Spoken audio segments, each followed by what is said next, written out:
ဒီနေ့တော့ကျွန်တော်တို့ရေ block fruit average အကြောင်းလေးပြောလိုက်ကြရအောင် block fruit အနေနဲ့နောက်ဆုံး average လာထားတာလွန်ခဲ့3လပါဒါပေမဲ့လာထားတဲ့ average တွေကလည်းအသေးလေးတွေလို့ပြောလို့ရပါတယ်ကျွန်တော်အနေနဲ့ block fruit လွန်ခဲ့8လတည်းကနားထားရဆိုမကြံစောတဲ့အချိန်မှာလည်းဘာမှကိုမကြောက်လိုက်ပါဘူးတကယ်စဉ်းစားကြည့်မယ်ဆိုရင်ကျွန်တော်နားထားတဲ့တော့တွေမှာကြောက်လိုက်ရတဲ့အရာတွေအစ်စ်ပါလာတဲ့အရာတွေကအများကြီးပဲဆိုပေမဲ့လည်းဒီအရာတွေကတကယ်ရောလိုအပ်လို့လားOkay ဒီနေ့ဗီဒီယိုထဲမှာတော့ကျွန်တော် block fruit အနေနဲ့ average နောက်တစ်ခုလာခဲ့ရင်ဘာတွေပါမလဲဆိုတာပြောပြပြီးတော့မှာပဲဖြစ်ပါတယ်ဒီဗီဒီယိုထဲမှာပြောရမယ့်အရာတွေကနောက်ပိုင်းလာမယ့် average တွေမှာတေချာပေါက်ပါမယ်ဆိုပေမဲ့လည်းနောက်လာမယ့် average တစ်ခုထဲမှာတော့အကုန်လုံးတန်းပြီးတော့ပါလာမှာမဟုတ်ပါဘူးဆိုတော့ဗီဒီယိုလေးကိုစလိုက်ကြရအောင်ပထမဦးဆုံးအနေနဲ့ကျွန်တော်တို့အတီးတွေနဲ့ပဲစလိုက်ပါမယ် block fruit ထဲမှာနောက်ဆုံး reward လာထားတဲ့ control fruit ရဲ့ trailer တော့အားလုံးပဲကြည့်ဘူးလောက်မှာပါဒီ trailer တွေက block fruit ရဲ့ admin တယောက်ကြည့်တဲ့ zero လေးထွက်လာတဲ့အချိန်ကိုတွားကြည့်ရအောင်ဒီနေရာမှာဆိုရင်ဒူထွက်လာခြင်းပဲဂျိတ်ကောက်ကြီးတစ်ခုကိုကင်လိုက်တာတွေ့ရမှာပါ block fruit ထဲမှာဂျိတ်ကောက်လို့ပြောလိုက်တာနဲ့ hollow site ကိုတွားပြီးတော့ညင်ကြမှာပါဒါပေမဲ့ဒီဂျိတ်ကောက်ကြီးက hollow site နဲ့တကယ်ရောတူလို့လားအဲ့လိုဆိုရင်မေးစရာရှိလာတော့ဒီဂျိတ်ကောက်ကြီးကဘယ်ရောက်လာလဲကျွန်တော်ထင်ရတော့ dark fruit reward မှာပါလာမဲ့ M1 ရဲ့လက်နက်လို့ထင်ပါတယ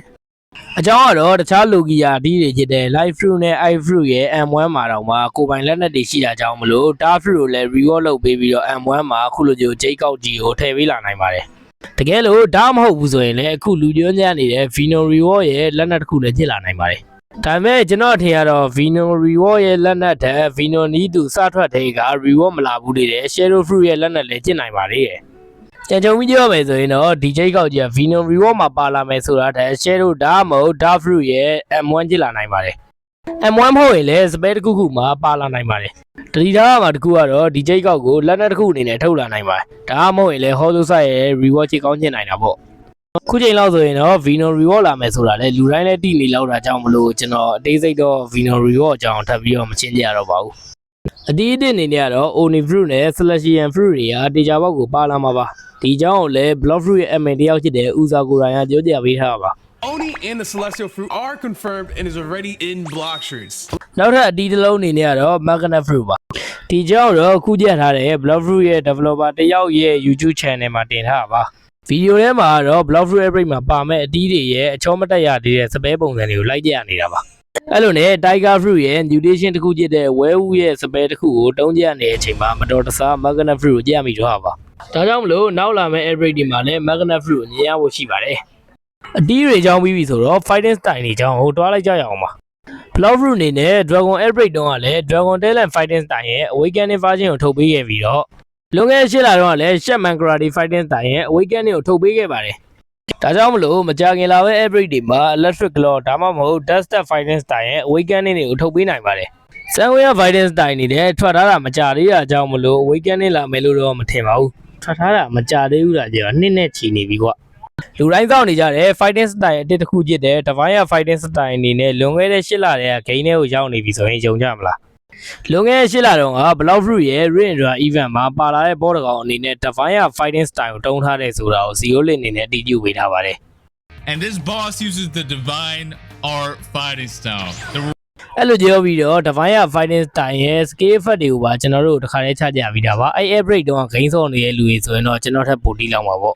Y'all just going to have to find out for yourselves once you hop into the game and fight this boss. Anyways, on to the next. block fruit ရဲ့နောက်လာမယ့် average တွေမှာအတီးတွေကိုပေါင်းဆက်ပြီးတော့တုံးလို့ရမယ်ဆိုရင်ယုံကြလား block fruit ရဲ့ control reward နဲ့အတူပါလာတဲ့ dungeon system တော့အခုချိန်လောက်ဆိုအားလုံးသိကြမှာပါနောက်လာမယ့် average မှာအတီးနှလုံးပေါင်းလို့ရမယ်စက်ကြီးတစ်ခုပါလာနိုင်ပြီးတော့ကိုပေါင်းခြင်းနဲ့အတီးနှလုံးအပြင် dungeon system နဲ့ရတဲ့ material ကိုပါအသုံးပြုပြီးတော့အတီးနှလုံးကိုပေါင်းဆက်ရမှာပါဒီချက်ကတော့မတိကျသေးဘူးဆိုပေမဲ့လည်းအတီးနှလုံးပေါင်းလို့ရမှာကတော့ကျင့်နိုင်တဲ့လောက်ကိုရှိပါတယ်ဒီကြောင့်လည်း block fruit ရဲ့ official website ထဲမှာအရေးမို့လေးချကြထားပါတယ်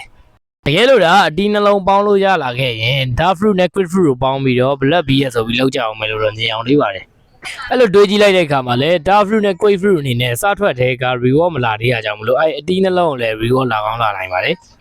နောက်ထပ် data ပေါက်ပါမဲ့အရာတွေကတော့ game ထဲမှာရှိပြီးသားအတီးတွေကိုအကြောင်းစိုးထားတဲ့ mutation fruit တွေပါတနည်းအားဖြင့်ပြောမယ်ဆိုရင်တော့ fruit skin တွေပေါ့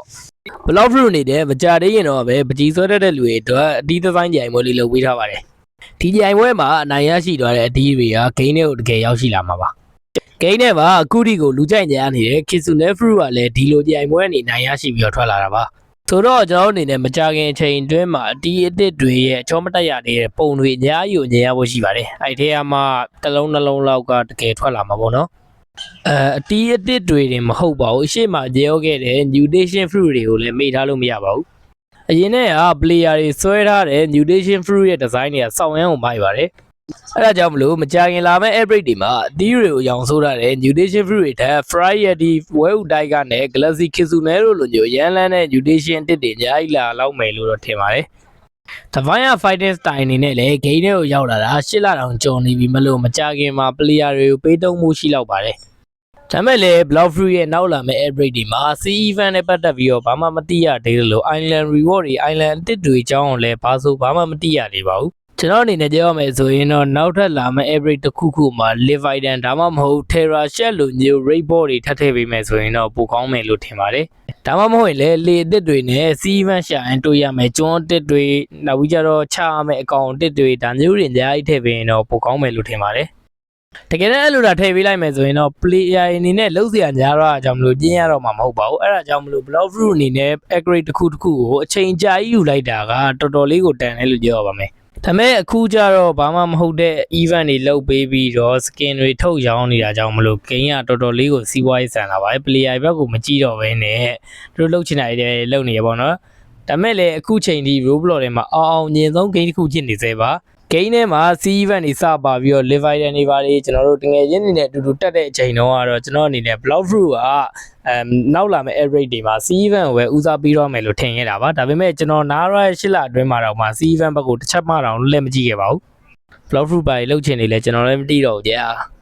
ကျွန်တော်အနေနဲ့နောက်ထပ်ဗီဒီယိုမှာ fan တွေကိုအတီးဖောက်ခိုင်းပြီးတော့သူတို့ပေါက်တဲ့အတီးကို permanent version ပေးတဲ့ဗီဒီယိုတစ်ခုလုပ်ဖို့ရှိပါတယ်ဆိုတော့အဲ့ဒီဗီဒီယိုမှာပါကျင်နေဆိုရင်တော့ကျွန်တော်ရဲ့ Telegram channel ကိုလာထားကြပါ Telegram မှာဆိုရင်ကျွန်တော် average အကြောင်းတွေလည်းသူများထက်စောပြီးတော့တင်ပြီးတော့ပါမယ်